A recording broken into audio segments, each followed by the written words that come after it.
30 अप्रैल 2026 Jabalpur Bargi dam. ये 3 शब्द आज सिर्फ एक जगह का नाम नहीं है, ये अब एक घाव है, एक दर्द है, एक चीख है। ये उस दिन का नाम है जिस दिन हंसी थम गई थी, जिस दिन खुशियां आंसुओं में डूब गई थी, जिस दिन कई परिवारों की दुनिया हमेशा के लिए बदल गई थी। आज की इस वीडियो में हम उस शाम की बात करेंगे, उन लोगों की बात करेंगे जो मुस्कुराते हुए निकले थे लेकिन कभी लौट कर नहीं आए। उस लापरवाही की बात करेंगे जिसने एक पल की गलती को हमेशा के दर्द में बदल दिया। बरगी डैम, नर्मदा नदी के सीने पर बना ये बांध जबलपुर के लोगों के लिए सिर्फ एक पर्यटन स्थल नहीं है, ये उनका गर्व है, उनकी शांति का सहारा है, उनकी मोहब्बत की जगह है। हफ्ते भर की थकान के बाद लोग यहाँ थोड़ा सुकून लेने आते हैं। नदी के किनारे बैठते ही मन का बोझ हल्का हो जाता है। 30 अप्रैल की वो शाम भी बिल्कुल वैसी ही थी, एक सपने की तरह खूबसूरत। सूरज धीरे धीरे पश्चिम के आसमान की ओर झुक रहा था। नर्मदा के पानी पर सुनहरी रोशनी ऐसे बिखर रही थी जैसे किसी ने आसमान से सोने का चूरा फैला दिया हो। हवा में हल्की ठंडक थी, ऐसा लग रहा था जैसे खुद प्रकृति लोगों का स्वागत कर रही हो। चारों तरफ लोगों की आवाजें, बच्चों की लगातार हंसी, कैमरों की क्लिक की आवाजें। उस पल को कोई भी हमेशा के लिए कैद कर लेना चाहता। परिवार हफ्ते के आखिर में थोड़ा सुकून पाने आए थे। कोई पूरे हफ्ते ऑफिस के दबाव में पिस गया था, कोई परीक्षाओं का बोझ उठाते उठाते थक चुका था, तो कोई नई शादी के बाद पहली बार साथ घूमने निकला था।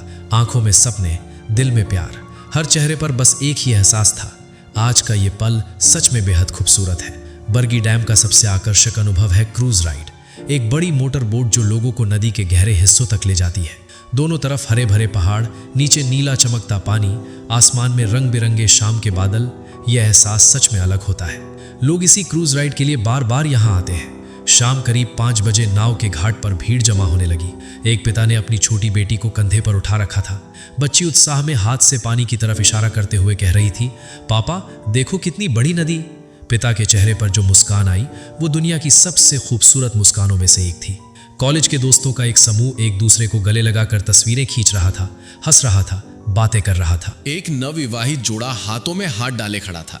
लड़की लड़के के कंधे पर सिर रखकर पानी की तरफ देख रही थी। दोनों के चेहरे पर शर्मीली मीठी मुस्कान थी। जिंदगी का सबसे खूबसूरत अध्याय अभी अभी शुरू हुआ था उनके लिए। साथ मिलकर वो हजारों सपने बुन रहे थे, आने वाले कल के, आने वाले सालों के, पूरी जिंदगी के। और फिर उस माँ की बात करनी होगी। ये सुनकर आपकी आंखों में आंसू आ जाएंगे। एक माँ, उम्र शायद 25 साल, गोद में उसका 3 साल का छोटा बेटा। बच्चा पानी की तरफ देखकर अपने छोटे छोटे हाथों से ताली बजा रहा था, उत्साह में पैर उछाल रहा था, माँ माँ कहकर हंस रहा था। माँ वो दृश्य देखकर हल्के से मुस्कुरा रही थी। उसके दिल में जो खुशी उमड़ रही थी उसे संभालने की जगह नहीं थी। ऐसे ही पलों के लिए तो इंसान जीता है। इन नन्हे हाथों की तालियों के लिए ही तो इतनी मेहनत करता है। ये लोग, ये मुस्काने, ये सपने, कुछ ही घंटों में इन सब की दुनिया हमेशा के लिए बदल जाएगी। नाव में चढ़ने की प्रक्रिया शुरू हुई। कर्मचारी जल्दी जल्दी कर रहे थे, एक के बाद एक लोग चढ़ रहे थे और नाव धीरे धीरे भरती जा रही थी।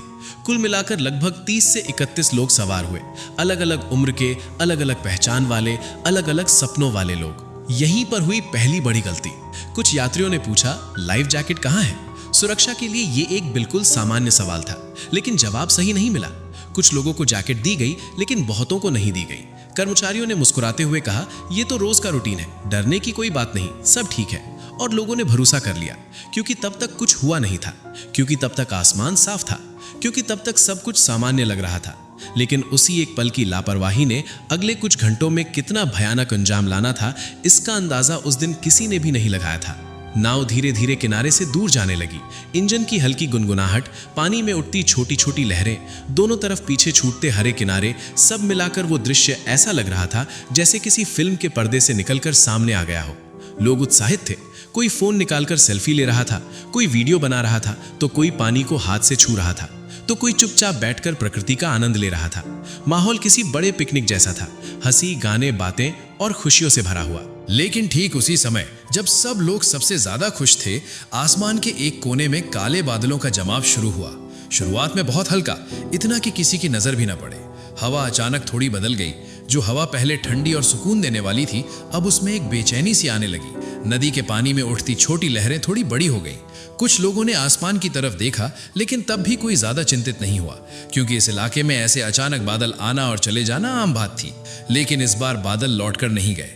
5 मिनट बाद हवा और तेज हो गई। पानी का रंग बदल गया, सुनहरे से धूसर।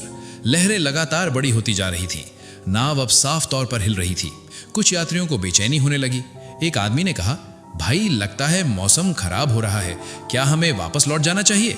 कर्मचारियों ने फिर मुस्कुराकर जवाब दिया, नहीं नहीं, ये तो सामान्य बात है, ऐसा होता रहता है, डरने की कोई बात नहीं। यही थी दूसरी बड़ी गलती।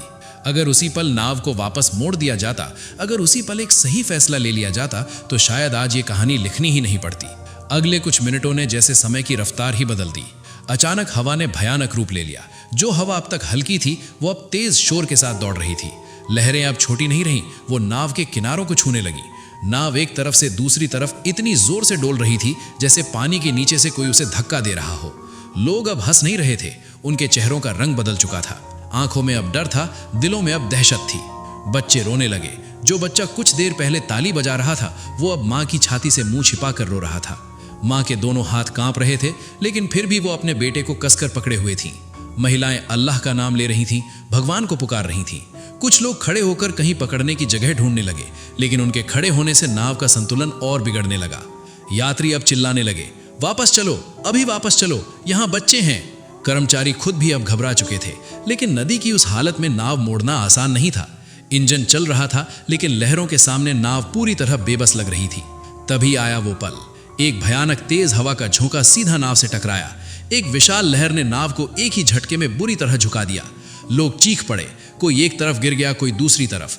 नाव के अंदर तेजी से पानी भरने लगा। अगले कुछ पल इतने तेजी से बीते कि किसी को समझने का मौका भी नहीं मिला। नाव पलट गई। एक ही पल में 30 से ज्यादा लोग नर्मदा के गहरे पानी में थे।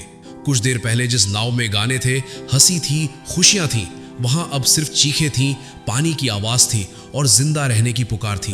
चारों तरफ अंधेरा छाने लगा। पानी बर्फ जैसा ठंडा था। लहरें रुक नहीं रही थीं। लोग बेबस होकर चिल्ला रहे थे। जिन्हें तैरना आता था वो सिर पानी के ऊपर रखने की कोशिश कर रहे थे। जिन्हें तैरना नहीं आता था वो हाथ पैर मार रहे थे, चीख रहे थे। जिसे पा रहे थे उसे पकड़ रहे थे, लेकिन ये पकड़ना भी खतरनाक था। एक इंसान डूबता तो दूसरे को भी साथ खींच लेता।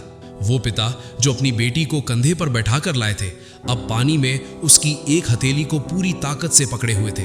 बेटी रो रही थी, पिता तैरने की कोशिश कर रहे थे, लेकिन कब तक? आखिर एक इंसान में कितनी ताकत होती है? उस नवविवाहित जोड़े को याद है जो हाथों में हाथ डालकर नाव पर चढ़े थे। पानी में गिरने के बाद भी उन्होंने एक दूसरे का हाथ नहीं छोड़ा। वो साथ तैरने की कोशिश कर रहे थे, एक दूसरे का नाम लेकर पुकार रहे थे। आंखों में डर था, लेकिन हाथ अब भी नहीं छूटे थे। और फिर उस माँ की बात। उसका बेटा अब रो नहीं रहा था, डर से जैसे जम गया था। माँ पानी के बीच अपने बेटे को सिर के ऊपर उठाकर रखने की कोशिश कर रही थी। खुद डूब रही थी, लेकिन बेटे को नहीं छोड़ रही थी। एक माँ का प्यार कितना ताकतवर हो सकता है, ये किसी भाषा में समझाया नहीं जा सकता। उस ताकत को बयान करने के लिए शब्द ही नहीं है। किनारे पर मौजूद लोगों को दूर से खतरे का एहसास हो गया था। कोई चिल्ला रहा था, कोई फोन पर पुलिस को खबर दे रहा था, कोई खुद ही मदद के लिए दौड़ पड़ा था। कुछ ही मिनटों में पुलिस और रेस्क्यू टीम तक खबर पहुंच गई। सायरन बजने लगे, बचाव की नावें रवाना हुई, गोताखोरों की टीम तैयार हुई। लेकिन नदी में एक इंसान के लिए 1 मिनट भी बहुत लंबा समय होता है। जब बचाव दल पहुंचा तब कई लोग पानी के ऊपर तैर रहे थे। कोई लाइफ जैकेट के सहारे, कोई नाव के टूटे हिस्से को पकड़कर, तो कोई सिर्फ अपनी इच्छा शक्ति के दम पर। उन्हें जल्दी जल्दी बाहर निकाला गया। लेकिन जो लोग पानी के नीचे जा चुके थे, उन्हें अंधेरे में, गहरे पानी में लहरों से लड़ते हुए खोजा जाने लगा। किसी को बेहोशी की हालत में निकाला गया। किनारे पर तुरंत सीपीआर शुरू हुआ। एम्बुलेंस अस्पताल की तरफ दौड़ पड़ी। लेकिन कुछ लोग इतने देर से मिले कि अब कुछ भी नहीं किया जा सकता था। अस्पताल के बाहर धीरे धीरे भीड़ जमा होने लगी। परिवार के लोग दौड़ते हुए पहुंच रहे थे। कोई अब भी समझ नहीं पा रहा था कि आखिर हुआ क्या है, और कोई सब जानकर भी यकीन नहीं कर पा रहा था। हर एम्बुलेंस के पहुंचते ही भीड़ के बीच एक सेहरन दौड़ जाती। क्या ये मेरा अपना है? क्या वो अंदर है? एक बुजुर्ग पिता अस्पताल के गेट के सामने खड़े थे। उनका बेटा उस नाव में था। उनके हाथ कांप रहे थे, होंठ हिल रहे थे, लेकिन आवाज नहीं निकल रही थी। उनकी आंखें बस दरवाजे पर टिकी हुई थीं। एक माँ के बारे में पता चला जिन्होंने अपनी बेटी से आखिरी बार फोन पर कहा था, अच्छा समय बिताना बेटा। वही शब्द अब उनके सीने पर पत्थर बनकर दब रहे थे। और कुछ परिवारों को ऐसी खबर मिली जिसके लिए कोई कभी तैयार नहीं होता, जिसके लिए कोई भाषा नहीं होती। सिर्फ खामोशी, सिर्फ आंसू, सिर्फ एक खालीपन जो अब कभी भर नहीं सकेगा। अगले दिनों में जांच शुरू हुई और जो सच सामने आया उसे सुनकर दिल भारी हो जाता है। सबसे पहले मौसम विभाग ने उस दिन चेतावनी जारी की थी। खराब मौसम का पूर्वानुमान था, लेकिन उस चेतावनी को गंभीरता से लिया ही नहीं गया। नाव को चलने दिया गया। दूसरी बात, जब नाव में मौसम खराब होने लगा था तब यात्रियों ने खुद वापस लौटने की बात कही थी, लेकिन उनकी बात को नजरअंदाज कर दिया गया। सही समय पर सही फैसला ना लेना ही सबसे बड़ी गलती बन गया। तीसरी और सबसे महत्वपूर्ण बात, सभी यात्रियों को लाइफ जैकेट नहीं दी गई थी। ये नियमों के खिलाफ था, ये एक अपराध था, और इसी एक लापरवाही की वजह से जिन लोगों को बचाया जा सकता था उन्हें बचाया नहीं जा सका। 3 गलतियां, 3 फैसले, और उन 3 फैसलों का नतीजा था कई जिंदगियां, कई सपने, कई परिवार हमेशा के लिए टूट जाना। 30 अप्रैल की वो शाम हमें सिर्फ एक सीख देकर गई है, जिंदगी में सुरक्षा को कभी हल्के में नहीं लेना चाहिए। एक लाइफ जैकेट, सिर्फ एक लाइफ जैकेट शायद कई जिंदगियां बचा सकती थी। सही समय पर लिया गया एक फैसला, एक चेतावनी पर दिया गया ध्यान, ये छोटी छोटी बातें ही बहुत बड़ा फर्क पैदा कर सकती हैं। उस माँ को याद कीजिए जिसने अपने बेटे को सीने से लगाकर पानी में आखिरी सांस तक लड़ाई लड़ी। उस पिता को याद कीजिए जिसने अपनी बेटी का हाथ नहीं छोड़ा। उस युवा दंपत्ति को याद कीजिए जिन्होंने साथ मिलकर हजारों सपने देखे थे। उन कॉलेज के लड़कों को याद कीजिए जिनके सामने पूरी जिंदगी पड़ी थी। इन लोगों ने कोई गलती नहीं की थी, इन्होंने सिर्फ भरोसा किया था। भरोसा किया था कि वो सुरक्षित है, भरोसा किया था कि जिम्मेदार लोग उनका ध्यान रखेंगे, भरोसा किया था कि आज की ये खूबसूरत शाम खूबसूरती से ही खत्म होगी। लेकिन उस भरोसे के बदले उन्हें क्या मिला? आज जो लोग ये वीडियो देख रहे हैं उनसे बस एक ही गुजारिश है, जब भी कहीं जाएं, नाव में, बस में या किसी भी जगह, सुरक्षा के प्रति खुद जागरूक रहें। लाइफ जैकेट मांगिए, सीट बेल्ट लगाइए, मौसम का पूर्वानुमान देखिए। ये डरना नहीं है, ये समझदारी है, क्योंकि आपकी जिंदगी सिर्फ आपकी नहीं है, आपके परिवार की है, आपके अपनों की है। नर्मदा का वो शांत पानी उस दिन ऐसी घटना का गवाह बना जिसे कभी भुलाया नहीं जाना चाहिए। उस पानी ने देखा कैसे एक खूबसूरत शाम एक पल में अंधेरे में बदल गई, कैसे हंसी रुक गई, कैसे कई कहानियां अधूरी रह गई। उनकी कहानियां अधूरी रह गई, लेकिन हमारी कहानी इस तरह खत्म ना हो। सुरक्षित रहिए, खुश रहिए, अपने अपनों को मजबूती से थामे रखिए, क्योंकि यही एक जिंदगी है। अगर इस वीडियो ने आपके दिल को जरा भी छुआ हो तो इसे शेयर जरूर करें।